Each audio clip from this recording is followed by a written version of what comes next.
کبھی درپیش جو کوئی مسئلہ پوچھ لیں حاضر ہوں ہم ان کی بارگاہ۔ الحمد للہ رب العالمین والصلاة والسلام علی خاتم النبیین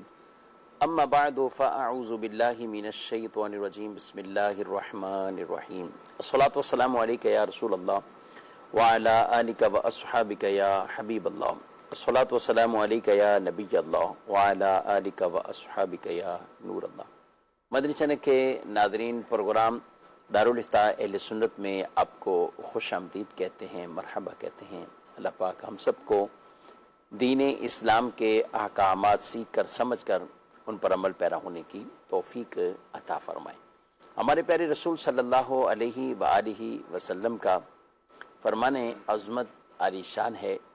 زینوا مجالسکم بالصلاۃ علیہ فإن صلاتکم علیہ نور لکم یوم القیامہ۔ اپنی مجلسوں کو مجھ پر درود پڑھ کر آراستہ کرو، خوبصورت بنا لو کہ تمہارا مجھ پر درود پڑھنا قیامت کے دن تمہارے لیے نور ہوگا۔ صلو علی الحبیب صلی اللہ تعالی علی محمد صلی اللہ علیہ وآلہ وسلم۔ ناظرین کرام، اس پروگرام میں آپ کے سوالات شامل کیے جاتے ہیں۔ اول تاخیر آپ شامل رہیں گے تو انشاءاللہ العزیز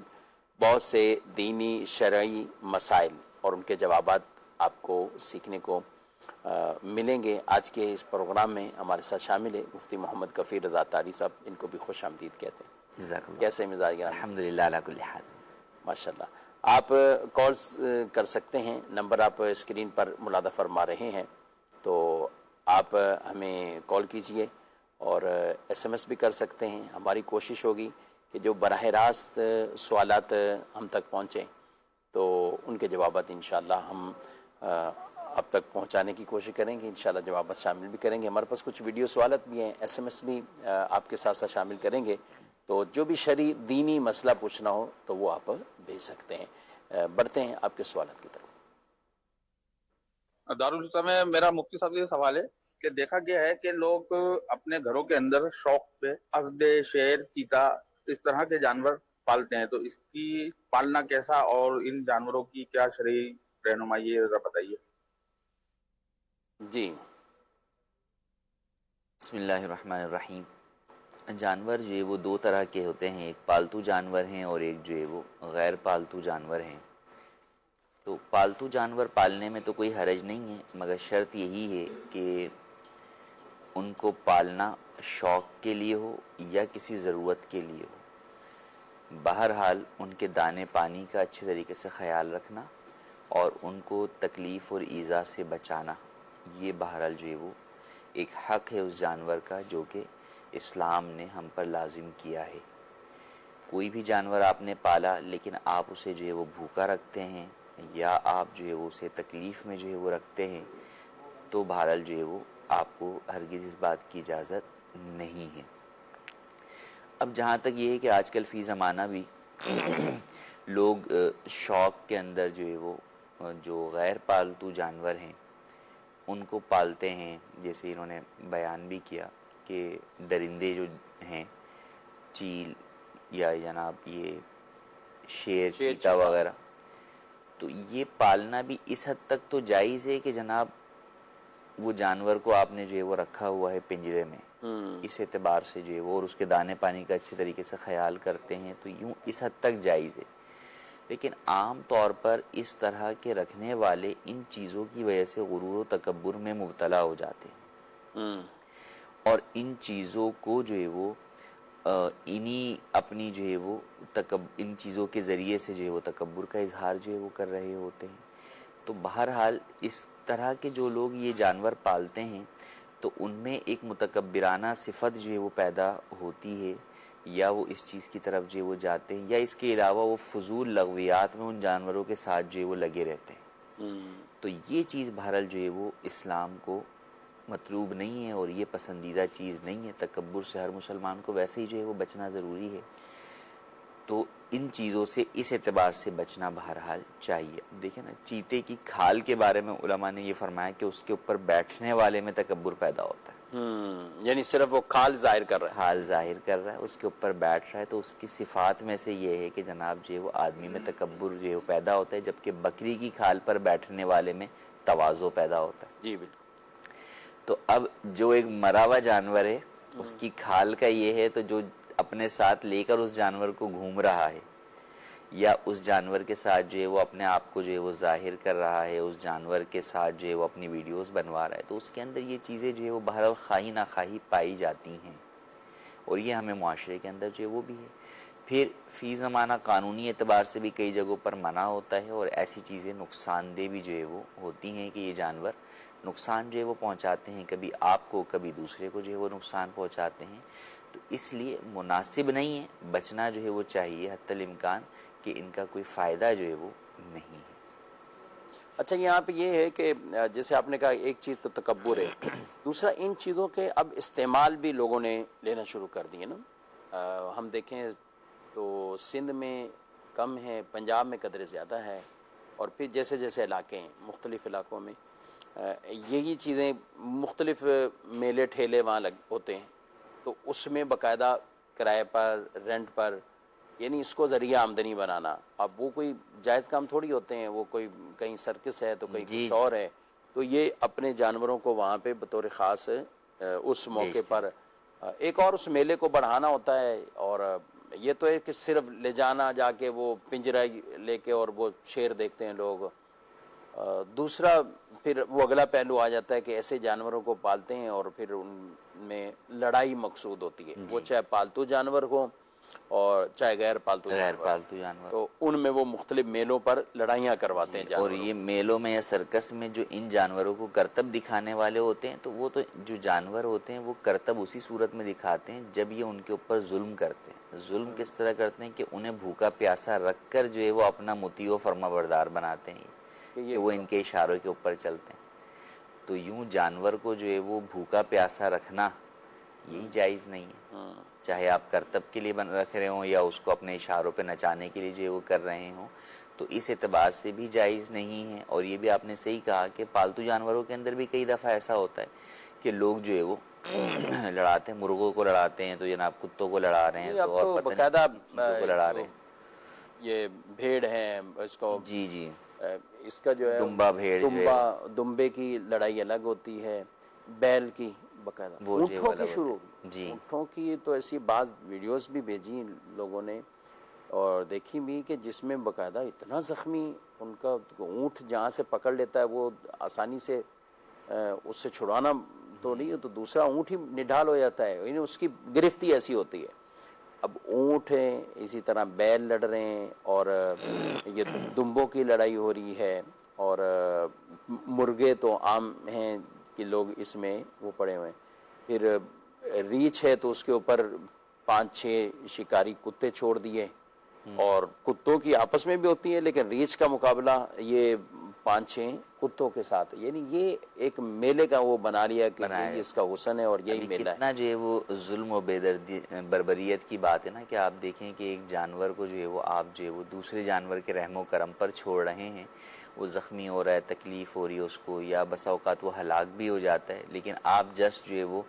دو کے درمیان کی لڑائی کو انجوائے جو ہے وہ کر رہے ہیں۔ پھر یہی وہ صفات ہوتی ہیں کہ جو لوگ بے حس ہو جاتے ہیں نا، تو پھر آگے جب دو انسان بھی لڑ رہے ہوتے ہیں تو انہیں مزہ آ رہا ہوتا ہے، بلکہ ان کی یہ کوشش ہوتی ہے کہ یار یہ ٹھیک ہے یہ لڑیں تو ہمیں جو ہے وہ خوشی جو ہے وہ ہوگی، دیکھتے ہیں کون جیتتا ہے۔ تو انسانیت یا جانوروں پر بھی جو ان کے حقوق ہیں اور ان کے اوپر جو رحم ہے، وہ دین اسلام کی بنیادی تعلیمات میں سے ہے، اور اس تعلیم کا حصہ یہ وہ تعلیم ہی یہی ہے کہ آپ نے رحم کرنا ہے، آپ نے کسی کی جو ہے وہ بے بسی سے فائدہ نہیں اٹھانا، اسے انجوائے نہیں کرنا۔ حتیٰ کہ ذبح کے وقت تک یہ کہا گیا نا کہ ذبح کرنا ایک اسلامی حکم ہے، کسی بھی جانور کو آپ حلال کرنے کے لیے جو ہے وہ ذبح کرتے ہیں، ذبح شرعی کرتے ہیں، اللہ کا نام لے کر ذبح کرتے ہیں، مگر اس وقت بھی آپ اس کی بے بسی کو انجوائے کریں، آپ لطف اٹھائیں، وہ بہرحال جو ہے وہ جائز نہیں ہے، تو اس سے بچنا چاہیے۔ اور میں نے جو شروع میں کہا کہ پالتو جانور، تو اس میں ایک اور پہلو بھی ہے کہ ہمارے ہاں عام طور پر میڈیکل یا معاشرتی علوم کے اعتبار سے، سوشل اسٹڈی کے اعتبار سے، یا اور دیگر چیزوں کے اعتبار سے آپ کہیں تو کتے کو پالتو جانور سمجھا جاتا ہے، لیکن شرعی اعتبار سے کتا جو ہے وہ بہرحال پالتو جانور نہیں ہے کہ اس کو پالنا جائز نہیں ہے۔ کتے کو پالنے کی وجہ سے بلا ضرورت شرعی اگر آپ پالتے ہیں، بلا حاجت شرعی پالتے ہیں، تو آپ کتا گھر میں رکھنے کی وجہ سے گھر میں رحمت کے فرشتے داخل نہیں ہوتے۔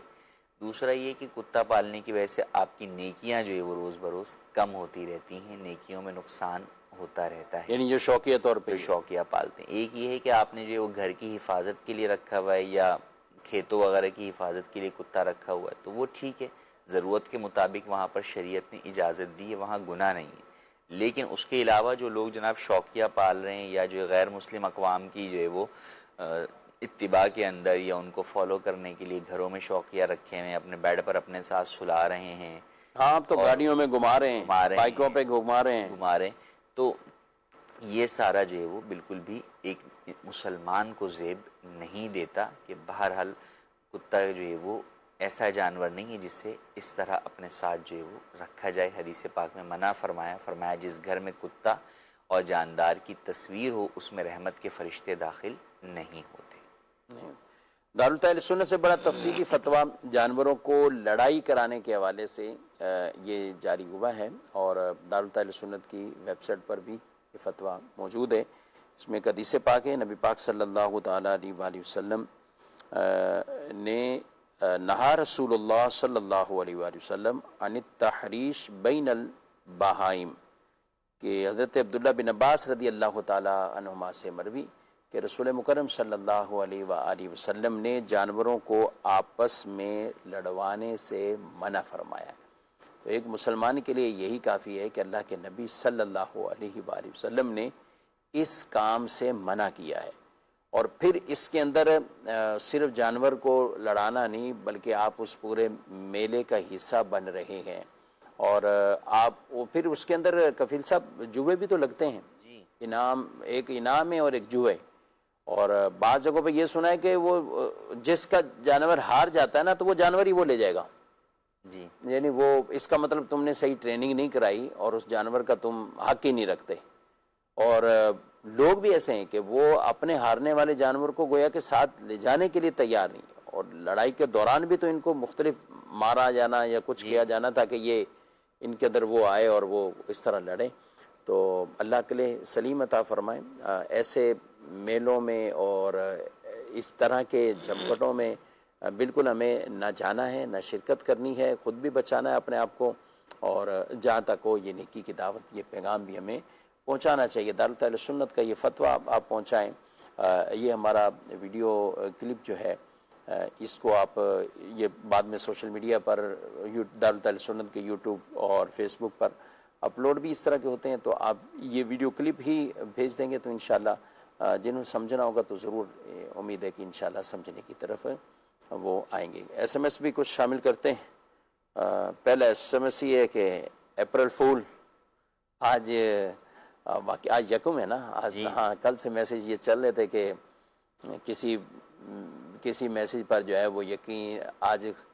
کوئی خبر آئے تو اس سے پہلے پوچھ لیں، گھر والوں سے پوچھ لیں کہ ایسا نہیں آپ کے ساتھ کوئی اپریل فول منا رہا ہو۔ تو کیا کہیں گے آپ اس کے اوپر؟ آپ دارالمدینہ میں کیا بچوں کو بھی کچھ اس کے اوپر سمجھایا جاتا ہے کہ آنے والی نسلوں کو بھی اس کے حوالے سے کوئی اویئرنیس بھی اور ساتھ یہ رہنمائی کا سلسلہ بھی، کیا کہتے ہیں؟ لیکن جھوٹ بولنا اسلام کے اندر حرام ہے، اور مذاق میں بھی جھوٹ بولنے کی اجازت نہیں ہے، تو لہٰذا اپریل فول کے نام پر آپ کسی کو جو ہے وہ فول بناتے ہیں، آپ کسی کو بیوقوف جو ہے وہ بناتے ہیں، تو ایسا کرنا جو ہے وہ ہرگز جائز نہیں ہے۔ پھر بسا اوقات اس طرح کی جھوٹی خبریں سامنے والے کے لیے جان لیوا بھی ثابت ہو جاتی ہیں، کسی کو ہارٹ اٹیک بھی ہو جاتا ہے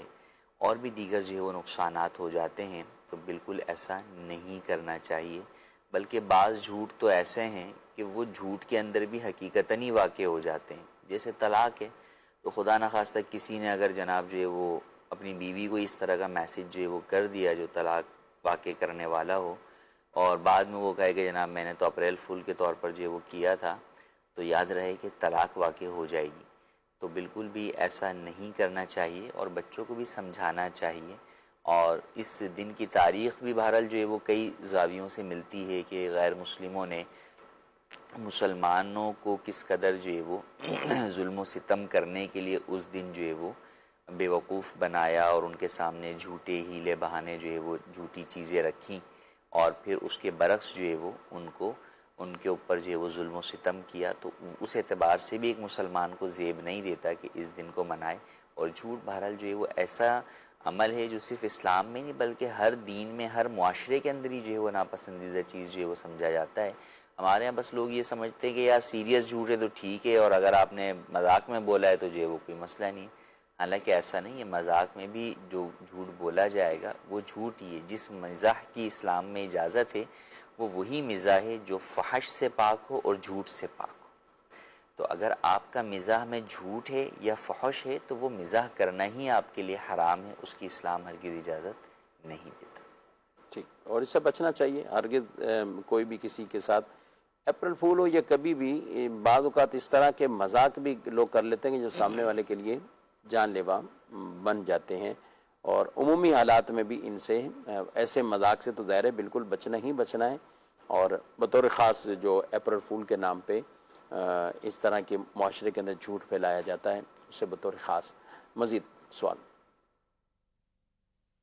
سوال یہ ہے کہ جائے نماز پر تصویر بنی ہو تو نماز پڑھ سکتے ہیں، جیسے حجر اسود کی ہو یا مقام ابراہیم کی ہو؟ اچھا، آپ نے حجر اسود اور مقام ابراہیم کی مثال دے دی، تو میں پہلے جو شروع میں تصویر ہے تو میں سوچنے لگ گیا کہ آپ جائے نماز پہ نام آ رہے تھے اور اب تصویریں بھی شروع ہو گئی ہیں کیا؟ مختلف ہے اس طرح کی، تو ہمارا دونوں کا مسئلہ شامل کر لیتے ہیں۔ انہوں نے حجر اسود کہا ہے اور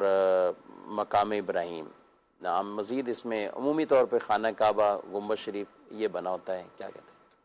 بالکل نماز پڑھ سکتے ہیں، اس میں کوئی حرج نہیں ہے۔ کعبۃ اللہ شریف کا عکس بنا ہوا ہے، گنبد خضرا کا عکس بنا ہوا ہے، کسی مسجد کا عکس بنا ہوا ہے، مقام ابراہیم یا حجر اسود کا عکس بنا ہوا ہے، تو کوئی حرج نہیں ہے، آپ اس پر جو ہے وہ نماز ادا کر سکتے ہیں۔ البتہ اس اعتبار سے اس کا خیال رکھنا چاہیے کہ اب نماز پڑھنے کے بعد بسا اوقات ہوتا ہے آپ گھٹنا اس پہ رکھ کر بیٹھے ہیں اس تصویر پر، یا کوئی اور آتا جاتا گزرتا ہوا اس کے اوپر پاؤں رکھ کر جو ہے وہ چلا جائے، تو اس اعتبار سے احتیاط ضروری ہے کہ ان تصاویر کی پھر بے ادبی نہ ہو، تو بے ادبی سے بہرحال جو ہے وہ آپ کو بچانا ہوگا۔ اور جہاں تک بات رہ گئی جو ہے وہ جاندار کی تصویر، تو دیکھیں جاندار کی تصویر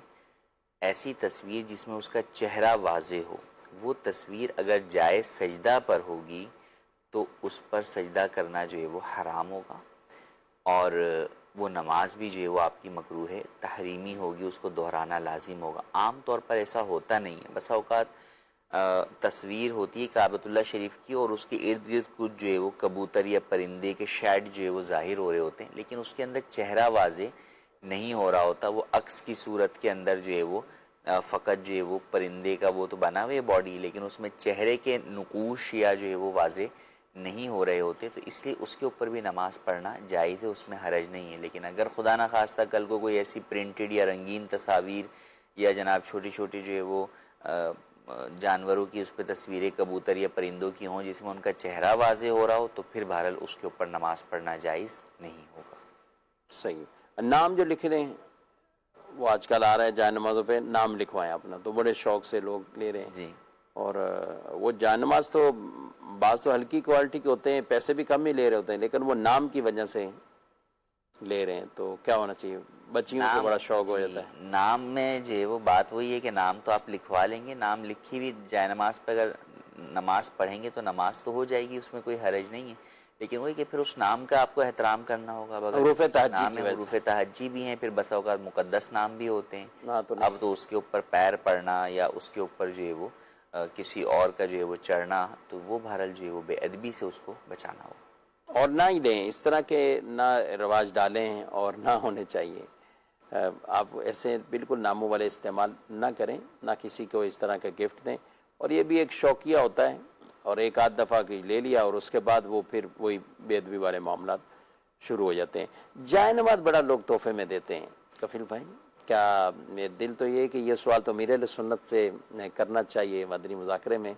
اور ہوتے بھی امیر اہل سنت دامت برکات مولانا کئی مرتبہ اس پہ فرما بھی چکے ہیں۔ تو ایک لوگوں میں رجحان ہوتا ہے جائے نماز تحفے میں نا، اچھا کسی کی شادی میں جا رہے ہیں تو ان کو بھی جائے نماز دے رہے ہیں، اور حج عمرے سے آئیں تب بھی جائے نماز تحفے کے اندر. تو ایسا لگتا ہے کہ یہ بھی باقاعدہ کوئی یعنی بزنس ہی شروع کیا لوگوں نے کہ جو جائے نماز ہی لوگوں کو ترغیبات دی ہوئی ہیں. ہونا کیا چاہیے؟ دیکھیں تحفہ تو بہرحال جو ہے وہ ہر بندہ سامنے والے کو کوئی بھی چیز تحفے میں دے سکتا ہے. عام طور پہ موقع مناسبت سے تحائف دیے جاتے ہیں. دینی محافل یا دینی ایونٹ ہوتے ہیں اس کے اوپر آدمی جو ہے وہ دینی چیزیں جو ہے وہ گفٹ جو ہے وہ کر رہا ہوتا ہے. اس میں جیسے عمرے سے واپسی پہ عام طور پہ لوگ یا تو تسبیح دیتے ہیں, ٹوپی دیتے ہیں, عطر دیتے ہیں اور جائے نماز بھی جو ہے وہ اس کو دیتے ہیں. ہدیہ ہی بولتے ہیں نا, اور اسے ہدیہ ہی جو ہے وہ بولتے ہیں. تو اس اعتبار سے تو ٹھیک ہے, اس میں کوئی حرج جو ہے وہ نہیں ہے. لیکن اصل یہ ہے کہ جو دے رہے ہیں اور جو لے رہے ہیں وہ یہ دیکھ لیں کہ جائے نماز کا کرنا کیا ہے. اصل تو نماز پڑھنی ہے نا. تو اس اعتبار سے ایک طریقے کا صدقہ جاریہ بھی ہے کہ جو میری جائے نماز کے اوپر نماز پڑھتا رہے گا تو مجھے بھی ثواب جو ہے وہ ملتا رہے گا اس کا. لیکن وہی کہ وہ پڑھے جب نا, تو اب ایک پڑھے جب, یا پھر ہے ایسے کہ آپ کو پتہ ہے کہ وہ پہلے سے ہی ایک نمازی چلتا ہوا آ رہا ہے, ٹھیک ہے, کہ ان کے گھر میں نماز کا ہی تصور ہے, نماز کے علاوہ نہیں. تو اس کا مطلب جو نماز پڑھ رہا ہے تو جائے نماز بھی ہوگی. اب جائے نماز کوئی ایک سال میں ختم تو نہیں ہو جاتی. بعض کا تو ہمارے گھروں میں جائے نمازیں ہوتی ہیں تو وہ سال سے چل رہی ہوتی, ٹھیک ہے, اس کو آدمی اپڈیٹ کر لیتا ہے یا کوئی اور اس طرح کی لیتا ہے. لیکن بعض ایسی چیزیں ہوتی ہیں نا جو پرانی ہو جاتی ہیں نا, تو اس پہ ریلیکس آدمی رہتا ہے پڑھنے میں, ہر چیز میں. اور ابھی نئے نئے قالین کی جائے نمازیں بعض اوقات ایسی ہوتی ہے کہ سجدہ بھی کرے نا تو وہ چبھن سی محسوس ہوتی ہے, ابتداء نہیں نا, تو اس میں وہ کیفیت بھی نہیں. اب جائے نماز ہی دینا, امام صاحب کو جائے نماز دینا, کوئی دینی آدمی اس کو جائے نماز دینا. پچھلے دنوں ایک کیا کسی کی بیٹی کی شادی تو کہہ رہے ہیں ہمارے یہاں بھی وہ دینی گھرانہ ہے, تو کہا جائے نماز لوگوں نے بہت دی کہ یہ جائے نماز, یہ جائے نماز. تو اب وہ بیٹی کو کتنی جائے نمازیں دیں گی, وہ تو پوری مسجد میں مصلی ان کو وہ رکھنے میں. تو اب ایسے مواقع پر یہ کیا آپ کہتے ہیں؟ چلیں آپ اس میں مشورہ تو یہی ہے کہ دیکھیں آپ وہ چیز دیں جو سامنے والے کے استعمال کے اندر جو ہے وہ آئے اور اس کے لیے جو ہے وہ فائدہ مند بھی جو ہے وہ ہو. کپڑے ہوتے ہیں خواہ نخواہ استعمال میں آ جاتے ہیں, خود استعمال میں آ گئے, یا کسی کو آگے آدمی اپنی فیملی میں, یہ کہیں بھی ایسے ہی ہے. اچھا پھر ایسی بعض چیزیں وہ ہوتی ہیں جو آپ سیل آؤٹ بھی نہیں کر سکتے نا. ہاں, اب آپ یوں ہی سوچ لیں کہ جیسے برتن گھروں کے استعمال کی چیزیں, لیکن کوئی ہر دفعہ آپ کے گھر پہ آپ کو آ کے ایک نیا برتن پکڑاتا رہے تو آپ نے اتنے برتنوں کا, برتن بھی وہ چیز ہے جو یہ تھوڑی ہے کہ ختم ہو گئے. کپڑے ہوتے ہیں چلیں آپ میکسیمم جو ہے وہ 6 مہینے سال چلا لیں گے, اس کے بعد جو ہے وہ آپ کو چینج ہی جو ہے وہ عام طور پہ کرنے ہوتے ہیں. لیکن جائے نماز یہ اس طرح کی جو چیزیں ہوتی ہیں تو وہ بہرحال جو ہے وہ سالوں سال چلتی ہیں, وہ اتنا جو ہے وہ خراب نہیں ہوتی ہیں. تو اس لیے جو ہے وہ چاہیے کہ ہم وہ چیز دیں کہ جو یعنی اگر آپ یوں بھی دینا چاہ رہے ہیں کہ یار وہ سامنے والا یاد رکھے مجھے, تو بھی وہی چیزیں جو بار بار ہاتھ میں آئے گی تو وہ یاد بھی آپ جو ہے وہ آتے رہیں گے. تو اس لیے مناسب یہ ہے کہ ایسی چیز تحفے میں دینی چاہیے جو سامنے والی کی ضرورت اور حاجت کے مطابق. چلیں ناظرین سے پوچھتے ہیں آپ کے یہاں کیا تحفے تحائف دیے جاتے ہیں شادی کے مواقع پر یا دیگر؟ ہاں تو آپ بھی اپنی رائے دے سکتے ہیں اس پہ جو بھی ہمارا مشورہ ہوا, اور اگر کہیں پر کوئی شرعی تقاضے بنتے ہیں, گفٹ میں بھی شرعی تقاضے کئی اعتبار سے احکامات ہیں, اور باقاعدہ ایک فقہ کا پورا ایک باب وہ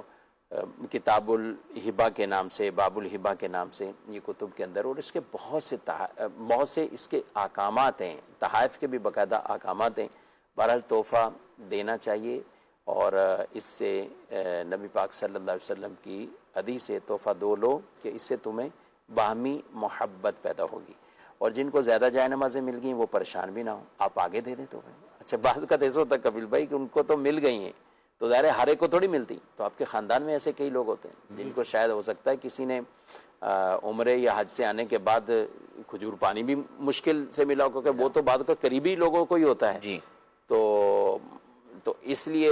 آپ کا تعلق زیادہ ہے, ارد گرد کافی لوگوں سے, تو آپ کو جائے نمازیں زیادہ مل گئی تو آپ جائے نمازیں تحفے میں دیں, یہ آپ کی طرف سے تحفہ ہو جائے گا ان کو, اور انشاءاللہ آپ کو بھی ثواب ملے گا, جنہوں نے دیا ہے ان کو بھی ثواب ملتا رہے گا. ہم نے ایک جنرل گفتگو کی ہے کہ دینا کیا چاہیے. اس طرح مساجد کے اندر لوگ عموماً جیسے ہی کسی کا انتقال ہوتا ہے وہ قرآن پاک کا سیٹ لے کر آ جاتے ہیں کہ یہ مسجد میں رکھ لیں, یہ مسجد میں رکھ لیں. تو اس کے لیے بھی آپ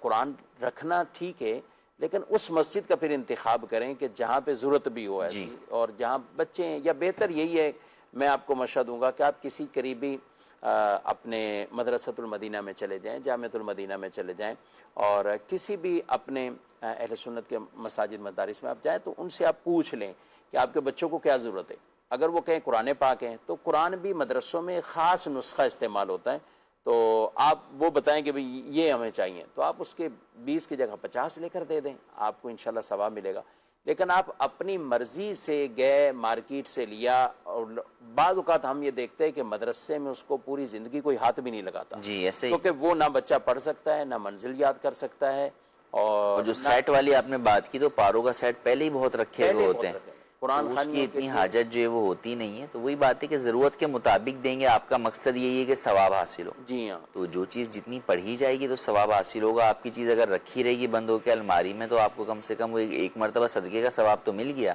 لیکن جو صدقہ جاریہ والی آپ کی نیت ہے وہ پھر ثواب آپ کو حاصل نہیں ہو پا رہا۔ ہاں، تو یہ چند چیزیں ہوتی ہیں،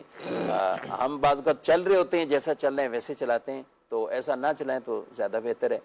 جو زیادہ مفید ہے اسی کو صدقہ کیا کریں تو انشاءاللہ ثواب بھی ملے گا۔ بڑھتے ہیں آپ کے سوالات کی طرف، مزید آپ کالز بھی کر سکتے ہیں، اور مجھے بتایا جا رہا ہے کہ کالز بھی کافی ماشاءاللہ آپ کی جمع ہو رہی ہیں، تو ہم ان کو بھی لیتے ہیں۔ جی، بخت حسن پاک پتن سے بات کر رہا ہوں جی۔ میرا سوال یہ ہے کہ جو فوتگی ہو جاتی ہے اور اس پہ کھانا دیا جاتا ہے، ادھر ہمارے علاقے میں ہے کہ کھانا دیتے ہیں اور دیتے بھی رشتے دار ہیں، وہ جو دور سے جاتے ہیں وہ یا نزدیک والے کھا سکتے ہیں یا نہیں کھا سکتے؟ گھر والے نہیں دیتے، دوسرے رشتے دار دیتے ہیں، اس کے بارے میں پوچھنا ہے۔ جی، مزید سوال۔ مفتی صاحب سے میری عرض ہے کہ اگر بندہ نماز تسبیح میں بھول جائے رکعت وغیرہ، یا جو اس میں تسبیح پڑھنی ہوتی ہے 10 بار، اس میں بھول جائے، کم پڑھ دے، تو اس کا کیا حکم ہے؟ نماز تسبیح میں اگر کچھ تعداد کم ہوگی تو اگلے رکن میں اس کو پورا کر لیا جائے۔ اگر آپ کی قیام کے اندر کچھ کم ہوئی ہیں تو آپ وہ رکوع میں یاد ہے تو آپ وہ رکوع کے اندر تعداد کو پورا کر لیجئے۔ اسی طرح امام کے پیچھے پڑھ رہے ہیں تو بعد کا تسبیحات کم ہے تو وہ اگلے رکن کے اندر آپ اس کو پورا کر لیں تاکہ وہ 300 بار کی تعداد مکمل ہو جائے۔ یہ جو بھائی کہہ رہے ہیں رشتہ دار دیتے ہیں کھانا، جی، تو کیا کرنا چاہیے؟ میت کے انتقال پر جو پہلے دن یا دوسرے دن یا تیسرے دن 3 دن تک جو کھانا ہوتا ہے، اگر یہ دعوت میت کے طور پر ہے، جس کو ہمارے ہاں عرف میں کڑوی روٹی کا اہتمام کرنا بھی جو ہے وہ کہا جاتا ہے، یا سویم کے دن جو ہے وہ کھانے کا اہتمام کرنے کا کہا جاتا ہے، تو یہ گھر والے کریں یا دیگر رشتہ دار کریں، دونوں کے لیے ہی بطور دعوت اس کا اہتمام کرنا وہ جائز نہیں ہے۔ بطور دعوت کا کیا موقع نہیں ہے۔ دعوت یہ کہ جس طرح لوگ جو ہے وہ اچھا خاصا اہتمام بھی کرتے ہیں اور باقاعدہ ہر کسی کو پکڑ کے بلا رہے ہوتے ہیں کہ بھئی کھانا کھا کر جانا۔ اب وہ بھلے گلی محلے کا بھی اپنے گھر میں جا کے بھی کھا سکتا ہے، لیکن آپ اسے زبردستی دعوت دے رہے ہوتے ہیں، نہیں ہے نا آپ کڑوی روٹی کھا کر جانا۔ اچھا، کڑوی بولتے نہیں ہیں یعنی یا بولتے ہیں؟ بعض جگہ ہیں، بعض جگہ پر یہ ہے کہ کڑوی روٹی جو ہے وہ ہے، بھئی کڑوی روٹی کا اہتمام ہے، آپ جو ہے وہ کھا کے جائیے گا۔ اس کا نام ہی اتنا کڑوا ہے آدمی بھاگ جائے ویسے ہی نہ کھائے۔ بس وہ اصل میں بعض برادریوں کے اعتبار سے پرانے وہ جو چل رہے ہیں تو وہ اصل میں ان کو اتنا وہ کڑوے لفظ سے وہ نہیں، وہ ہوتا ہی یہ کہ بھئی آج میت کا کھانا ہے یا یوں۔ تو بہرحال اس اعتبار سے تو یہ جائز نہیں ہے، اس سے بچنا ضروری ہے کہ یہ دعوت کا موقع نہیں ہے، غم کا موقع ہے، تو اس موقع کے اوپر کوئی دعوت کی وہ نہیں ہے۔ اب اس کے علاوہ محلے والے یا دیگر رشتہ داروں میں سے کوئی اس طور پہ کھانے کا اہتمام کرے کہ یار جو اہل خانہ ہیں وہ میت کے غم میں جو وہ مبتلا ہیں، وہ ابھی کہاں کھانا وغیرہ بنائیں گے، ان کے لیے اہتمام کرنا، یا وہ رشتہ دار جو دور دراز سے آئے ہوئے ہیں، بس اوقات دیگر شہروں سے بھی آئے ہوتے ہیں یا بڑے شہر ہیں ان میں بہت دور سے آئے ہوئے ہیں، تو اب وہ رات سے آئے ہوئے ہیں، انہیں صبح تک جو ہے وہ رکنا ہے، آگے جنازہ ہے، پھر اس کے بعد بھی رکنا ہے، اور قریبی رشتہ دار ہیں، بہن آئی ہوئی ہے بھائی کی میت کے اوپر یا والدین کی اس کے اوپر جو آئی ہوئی، تو اس صورت میں ایسے افراد کے لیے کھانے کا اہتمام کرنا کہ بھئی وہ جو نارمل انہوں نے کھانا کھانا ہی ہے گھر کے اندر، اس کھانے کا اہتمام جو ہے وہ کیا جا رہا ہے تو وہ جائز ہے، اس میں کوئی حرج نہیں ہے۔ وہ محلے والے بھی کر سکتے ہیں، دیگر اعزاء قریبہ بھی کر سکتے ہیں، اور یہ خود بھی کر سکتے ہیں اپنے لیے، اپنی فیملی کے لیے۔ اگرچہ بہتر یہ ہے کہ اس دن وہ فیملی تو جو ہے وہ غم میں ہے، تو دیگر افراد اور سب سے بڑھ کر اس میں اہل محلہ ہوتے ہیں کہ جو ساتھ ہوتے ہیں، پڑوسی ہوتے ہیں، کہ وہ ان کے یہاں کچھ لے کر جائیں، اور اگر وہ نہ کھائیں تو انہیں جو ہے وہ تسلی بھی دیں اور ان کو زبردستی یعنی کہ کھلائیں ان کو جو ہے وہ ان کو منا کر تاکہ وہ کچھ نہ کچھ کھائیں. لیکن یہ نہیں ہے کہ ان کے لیے اپنا کھانا بنانا یا باہر سے منگوانا جائز نہیں ہے. کئی لوگوں کو یہ ہوتا ہے کہ نہیں جناب چولہا نہیں جل سکتا 3 دن تک، تو یہ درست نہیں ہے. چولہا بھی وہ جلا سکتے ہیں، اس میں کوئی حرج نہیں ہے. دوسرے اہتمام کریں تو یہ اچھی بات ہے، لیکن ان کے اوپر بھی کوئی ضروری نہیں ہے. ہاں جو آپ نے کھلانا ہے دیگر رشتہ داروں نے یا کسی نے بھی میت کے ایصال ثواب کے لیے، تو وہ پھر آپ غربا میں تقسیم کریں، وہ اس کا مصرف ہے زیادہ بہتر، اور اس سے آپ در حقیقت اپنے مرحوم کو جو ہے وہ ثواب جو ہے وہ کریں گے. ٹھیک ہے آپ ایک غریب کو پکڑ کے بلا کے بٹھائیں، لیکن آپ اس کے ساتھ جو دیگر لوگ آئے ہوئے جو امراء ہیں ان کو زبردستی اس طور پر بٹھائیں کہ نہیں جناب آئیں کھانا کھا کر جائیے گا. تو یہ کوئی شادی تھوڑی ہے کہ ہر ایک سے آپ پوچھ رہے ہیں کہ کھانا کھا لیا نہیں. جب وہ زبردستی بٹھائیں یا یہ جو آج کل آنے والے ہی زبردستی بیٹھ جائیں، جانے کا نام ہی نہ لیں کہ وہ سامنے والے انتظار کر رہے ہیں کہ یہ رش کوئی ختم ہو تو ہم مہمانوں کو کچھ کھانا کھلا رہے ہیں. تو جو دور دراز سے آئے اور جنہوں نے واپسی بھی نہیں جانا تو وہ سمجھ رہے ہیں اب یہ بھی بیٹھے ہوئے ہیں. دونوں کے لیے حکم ہے کہ ایسے افراد کے لیے کھانا بھی جائز نہیں ہے، ان کا کھلانا بھی ایسے افراد کو جائز نہیں ہے. تو جو افراد اس طرح کے ہیں تو ان کو خود بھی سوچنا چاہیے کہ یہ موقع ان کے لیے نہیں ہے اور یہ کھانا ان کے لیے نہیں ہے، تو ان کو نہیں بیٹھنا چاہیے. بس اوقات تو فی زمانہ وہی کہ اس قدر اس چیز کا رواج ہو گیا ہے کہ اگر آپ منع کر دیں تو لوگ برا مان جاتے ہیں. اگر آپ منع کر دیں کہ یار ہم نے نہیں کھانا تو وہ لوگ برا مان جاتے ہیں. خاص طور پہ جب ہم دینی طبقے والے افراد جائیں اور ہم بولیں کہ نہیں جناب ہم نہیں کھا رہے یہاں پر، تو اس کے اوپر سامنے سے جو لوگ برا مان لیتے ہیں کہ یار ہمارا گھر کا کھانا نہیں کھا رہے آپ، تو حالانکہ وہ شرعی مسئلے سے وہاں پر جو وہ واقف نہیں ہوتے، تو ان کو یہ چاہیے کہ برا بھی نہیں ماننا چاہیے. اور وہی کہ آپ کسی سے بھی وہی دعوتیں ہوتی ہیں جس کے اندر آپ مان بھی رکھتے ہیں، سامنے والے کو زبردستی بلاتے بھی ہیں بٹھاتے بھی ہیں. جب یہ دعوت کا موقع نہیں ہے تو پھر ایسی صورت میں صرف حاجت کے تحت جو افراد ہیں آپ انہیں جو ہے وہ کھلائیں گے، اور باقی جو کھلانا ہے وہ آپ غربا میں جو ہے وہ تصدق کریں. انشاءاللہ اس سے آپ کے مرحوم کو ثواب ملے گا. لیکن وہ تصدق بھی آپ کو اپنے مال میں سے کرنا ہے، مرحوم کے مال میں سے نہیں کرنا. کہ مرحوم کا مال تو ہو گیا ترکہ، اور ترکے میں اب ہو گیا ورثہ کا حق. صحیح، وہ ورثہ کی اجازت کے بغیر نہیں ہو سکتا، اور اجازت بھی ان کی اسی وقت قابل قبول ہوگی جبکہ ان میں کوئی نابالغ نہ ہو. اگر کوئی نابالغ ہوا تو پھر بہرحال جو اس کا حصہ بنتا ہے اس میں سے وہ اخراجات نہیں کیے جا سکتے. مزید میرا دارالفتاء اہل سنت سے سوال ہے کہ چڑیاں گھونسلہ بناتی ہیں دکان میں، تو ان کی وجہ سے گند پڑتا ہے، گھونسلہ بنانے سے تنکے وغیرہ نیچے گر رہے ہیں، تو اس حوالے سے میری رہنمائی فرمائے کہ ان کو گھونسلہ بنانے دوں یا اتار دوں تاکہ وہ اپنی محفوظ جگہ پر ہی گھونسلہ بنائے. جزاک اللہ خیرہ. اتار سکتے ہیں، اس میں حرج نہیں ہے. البتہ اس میں یہ ہے کہ تھوڑا سا خیال رکھنا چاہیے. بسا اوقات جو وہ انڈے دے دیتی ہے، بچے نکل آتے ہیں یا بچے چھوٹے ہوتے ہیں کہ وہ اڑ نہیں سکتے، اس وقت اس کا گھونسلہ نہ توڑا جائے. جب بچے اڑنے کے قابل ہو گئے یا آپ کو دکھ رہا ہے کہ ابھی چڑیا آنا شروع ہوئی ہے، تو یہ تو ایک دن میں گھونسلہ بن جاتا ہے. وہ ایک ایک تنکا لا کے جمع کرتی ہے پھر گھونسلہ بناتی ہے، تو اس وقت ہی آپ اس کو جو ہے وہ ہٹا دیں تو وہ ٹھیک ہے، اس میں کوئی حرج نہیں ہے. لیکن جب ایسی سچویشن ہے کہ اب اس نے انڈے دے دیے ہیں، اب بچے نکلنے والے ہیں یا بچے نکل گئے ہیں، چھوٹے ہیں، وہ اڑ نہیں سکتے، تو اس وقت بہرحال اس کا جو ہے وہ گھونسلہ نہیں توڑنا چاہیے. کبوتروں کا بھی یہی مسئلہ ہے جی، کبوتریاں بھی اور بعض ایسی جگہ پہ وہ ڈیرا لگا لیتے ہیں، ان کو بھگانا مشکل ہو جاتا ہے. مساجد میں ہوتا ہے بس اوقات، اور پھر جو ہے وہ اس کی وجہ سے وہ ان کی بیٹ ہوتی ہے، اس کی وجہ سے مسجد کی قالین دیگر سب چیزیں خراب ہو رہی ہوتی ہیں، گندی ہو رہی ہوتی ہیں. اور کبوتر بعض اوقات جو صحن ہوتے ہیں مساجد کے، اور یا ان کو کھلی ڈلی جگہ، ویسے ہی کبوتروں کو ایسا لگتا ہے کہ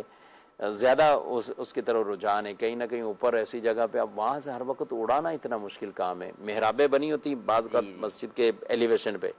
تو اب وہ بنی ہوئی ہے تو بڑی سایہ دار جگہ بھی ہے اور آرام سے بیٹھ گئے وہاں پہ. تو خادمین بیچارے صفائیاں کر کر کے اب بیٹھیں آ رہی ہیں، وہ نیچے فرش پر ہوتی ہیں، تو اب وضو کر کے آ رہے ہیں تو لوگ تبھی بھی مختلف وساوس کا ظاہر شکار ہوتے ہیں، صاف تو کرنا ہوتا ہے، تو اس لیے وہ پریشانی ہو جاتی. تو ان چیزوں کا خیال رکھتے ہوئے بہرحال ان کو ان جگہ سے کر سکتے ہیں.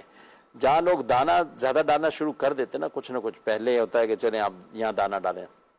ہم دیکھتے ہیں ایسی چورنگی یا ایسی جگہ پہ تو وہاں کبوتروں کا یا ایسے پرندوں کا رش لگ جاتا ہے. پرندوں کو دانہ ڈالنا چاہیے، منع نہیں کرتے ہیں، دانہ چاہیے، تو بلکہ ہر تر جگر کے اندر یہ نیکی ہے، یہ صدقہ ہے، تو ڈالنا چاہیے۔ البتہ جو ایسی جگہ ہوتی ہیں، مساجد ہو گئے یا اس طرح کی جو جگہ ہیں، تو یہاں پر ظاہر صفائی بھی بہت زیادہ مطلوب ہوتی ہے، تو اس لیے ان چیزوں کے پیش نظر کہتے ہیں کہ ان کو کہیں اور ہی شفٹ کیا جائے تاکہ یوں زیادہ بیٹھے نہ اور گندگی وغیرہ اس طرح کی چیزوں سے بچا جا سکے۔ مزید سوال۔ میرا مفتی صاحب کے بارگاہ میں یہ سوال عرض ہے کہ اگر بندہ عصر کی سنتوں میں ثنا پڑھنا بھول جائے تیسری رکعت میں تو کیا کرے؟ اگر دایاں ہاتھ نہیں ہے، کٹا ہوا ہے، تو کیا تشہد پر بائیں ہاتھ کی انگلی اٹھا سکتا ہے؟ جزاک اللہ خیرہ۔ جی، ثنا پڑھنا بھول گئے سنت غیر موقدہ میں تو اس میں کوئی سجدہ صاحب وغیرہ لازم نہیں ہے، آپ کی نماز جو ہے وہ اس کے بغیر بھی ہو جائے گی، کوئی سجدہ صاحب لازم نہیں ہے۔ دایاں ہاتھ کٹا ہوا ہے، جی ہاں، تو الٹے ہاتھ کی انگلی اٹھانا جو ہے وہ اس کے لیے کوئی ضروری نہیں ہے، سنت جو ہے وہ سیدھے ہاتھ کی انگلی ہے، تو لہٰذا جب وہ موجود نہیں ہے تو انگلی اٹھانا اس کے لیے کوئی ضروری نہیں۔ ٹھیک، مزید۔ جب جماعت کھڑی ہو چکی ہو تو اس وقت چھوٹا بچہ آ جائے تو کیا باقیوں کی سب کی نماز ہو جائے گی؟ کیونکہ وہ اس میں ایک نابالغ بچہ آ گیا تو سب کی سب قطع ہو جائے گی، اس طرح سے کیا باقی کی نماز مکروہ تحریمی تو نہیں ہوگی؟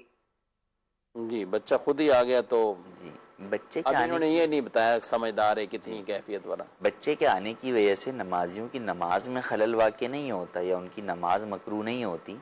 صف کے احکام میں یہ کہ بچوں کی صف بعد میں بنائی جائے، اور پھر اگر جو قطع صف والی بات کی وہ اس وقت ہوتے ہیں قطع صف جبکہ وہ بچہ ناسمجھ ہو، وہ نماز ہی نہیں پڑھ رہا، اچھل کود کر رہا ہے، اس کو نماز پتہ ہی نہیں کیا ہوتی اور وہ بیچ میں آگے کھڑا ہو گیا تو قطع صف بنتا ہے۔ لیکن اگر وہ بچہ سمجھدار ہے تو ایسی صورت کے اندر اس کے کھڑے ہونے سے قطع صف نہیں ہوگا بلکہ نماز بھی ہو جائے گی، بلکہ یہاں تک کہا گیا کہ اگر بچہ ایک ہی ہے تو وہ بڑے افراد کی صف میں ہی جو ہے وہ کھڑا ہوگا، ہاں ایک سے زائد ہیں تو پھر ان کی صف جو ہے وہ پیچھے علیحدہ بننی چاہیے۔ صحیح، مزید سوال۔ میرا مفتی صاحب سے یہ سوال ہے کہ فجر کی سنتیں چھوٹ جائیں تو بعد میں کون سے ٹائم پڑھنا چاہیے؟ جی، فجر کی سنتیں چھوٹ جائیں تو آپ فجر کے فوراً بعد تو نہیں پڑھ سکتے، جب سورج طلوع ہو جائے اس کے 20 منٹ بعد مکروہ وقت ہوتا ہے، 20 منٹ تک، تو یہ مکروہ وقت گزرنے کے بعد آپ اسی دن ضحوہ کبریٰ سے پہلے ضحوہ کبریٰ جسے عوام زوال کا وقت کہتے ہیں، اس سے پہلے تک جو ہے وہ آپ اس دن کی فجر کی سنتیں ادا کر سکتی ہیں۔ اگر اس ٹائم میں بھی نہیں پڑھی تو اب اس کے بعد جو ہے وہ آپ نہیں پڑھ سکتے۔ جی ناظرین کرام، آپ نے کئی شرعی مسائل وہ سماعت کیے ہیں، آپ کے کئی ایس ایم ایس کا تو کافی زیادہ جو شروع ہوتے ہیں ماشاءاللہ آتے رہتے ہیں، لیکن الحمدللہ آپ نے اس پروگرام میں جب بھی آپ شرکت کرتے ظاہر 40 منٹ دورانیہ ہوتا ہے تو اس میں کم از کم 15-20 مسائل مختلف انداز سے وہ ڈسکس کیے جاتے ہیں۔ مقصد یہی ہے کہ دین اسلام کی تعلیمات کو ہم سیکھیں، سمجھیں اور اس کے مطابق ہم ان پر عمل پیرا ہو۔ بقیہ دارالتعلیم سنت کا یہ نمبر اپنے پاس رکھیں، آپ کے کئی ایسے مسائل جو ہم پروگرام میں تو شامل نہیں کر سکے تو آپ اس نمبر پر رابطہ کر سکتے ہیں اور انشاءاللہ العزیز آپ کی رہنمائی کر دی جائے گی۔ اللہ پاک ہم سب کے علم میں برکت عطا فرمائے، علم نافع کی دولت عطا فرمائے۔ پروگرام کا وقت اپنے اختتام کو پہنچا ہے، آپ سے اجازت چاہتے ہیں، فی امان اللہ۔ ہادی و رہنما ہمارے علماء، ہو کبھی درپیش جو کوئی مسئلہ، پوچھ لیں حاضر ہوں ہم ان کی بارگاہ۔ آخری